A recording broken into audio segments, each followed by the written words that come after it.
जय श्री कृष्ण. वसुदेवसुतं देवं कंसचाणूरमर्दनं देवकी परमानन्दं कृष्णं वन्दे जगद्गुरुं. कृष्णं वन्दे जगद्गुरुम्. ॐ श्री परमात्मने नमः. श्रीमद्भगवद्गीता अथ 12. अर्जुन उवाच. एवं सततयुक्ता ये भक्तास्त्वां पर्युपासते ये चाप्यक्षरमव्यक्तं तेषां के योगवित्तमाः. श्रीभगवानुवाच. मय्यावेश्य मनो ये मां नित्ययुक्ता उपासते श्रद्धया परयोपेतास् ते मे युक्ततमा मताः. ये त्वक्षरमनिर्देशम् अव्यक्तं पर्युपासते सर्वत्र गमचिन्त्यं च कूटस्थमचलं ध्रुवम्. संनियमेन्द्रियग्रामं सर्वत्र समबुद्धयः ते प्राप्नुवन्ति मामेव सर्वभूतहिते रताः. क्लेशोऽधिकतरस्तेषाम् अव्यक्तासक्तचेतसाम् अव्यक्ता हि गतिर्दुःखं देहवद्भिरवाप्यते. ये तु सर्वाणि कर्माणि मयि सन्न्यस्य मत्परः अनन्येनैव योगेन मां ध्यायन्त उपासते तेषामहं समुद्धर्ता मृत्युसंसारसागरात्.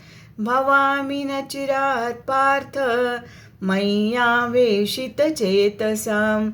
मय्येव मन आदत्स्व मयि बुद्धिं निवेशय निवसिष्यसि मय्येव अत ऊर्ध्वन्न संशयः.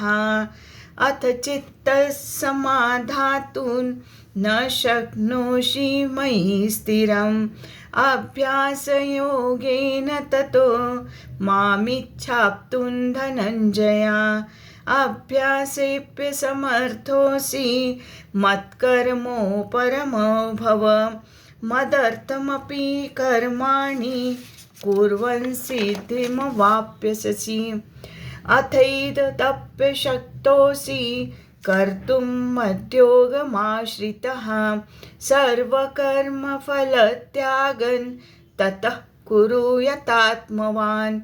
श्रेयो हि ज्ञानम् अभ्यासात् ज्ञानाध्यायन् विशिष्यते.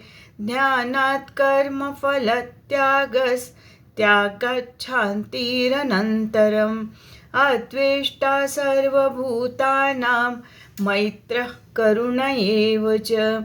निर्ममो निरहङ्कारः समदुःखसुखक्षमी. सन्तुष्टं सततं योगी यतात्मा दृढनिश्चयः. मय्यर्पितमनो बुद्धिर्यो मद्भक्तः स मे प्रियः. यस्मान्नो द्विजते लोको लोकान्नो द्विजते च यः. हर्षामर्षभयोद्वेगैर्मुक्तो यः स च मे प्रियः. अनपेक्षशुचिर्दक्ष उदासीनो गतव्यतः. सर्वारम्भपरित्यागी यो मद्भक्तः स मे प्रियः. यो न हृष्यति न द्वेष्टि न शोचति न काङ्क्षति शुभाशुभपरित्यागी भक्तिमान्यः स मे प्रियः. समशत्रौ च मित्रे च तथा मानापमानयोः. शीतोष्णसुखदुःखेषु समसङ्गविवर्जितः. तुल्यनिन्दास्तुतिर्मौनी सन्तुष्टो येन केनचित् अनिकेतस्थिरमतिर्भक्तिमान् मे प्रियो नरः ये तु धर्म्यामृतं विदै यथोक्तं पर्युपासते श्रद्धदाना मत्परमा भक्तास्तेतीव मे प्रियः। ॐ तत्सदिति श्रीमद्भगवद्गीतासु उपनिषत्सु ब्रह्मविद्यायां योगशास्त्रे श्रीकृष्णार्जुनसंवादे भक्तियोगो नाम 12ोऽध्यायः। ॐ श्रीकृष्णार्पणमस्तु। योगेशं सच्चिदानन्दं वासुदेवव्रजप्रियं धर्मसंस्थापकं वीरं कृष्णं वन्दे जगद्गुरु। कृष्णं वन्दे जगद्गुरु। धन्यवाद।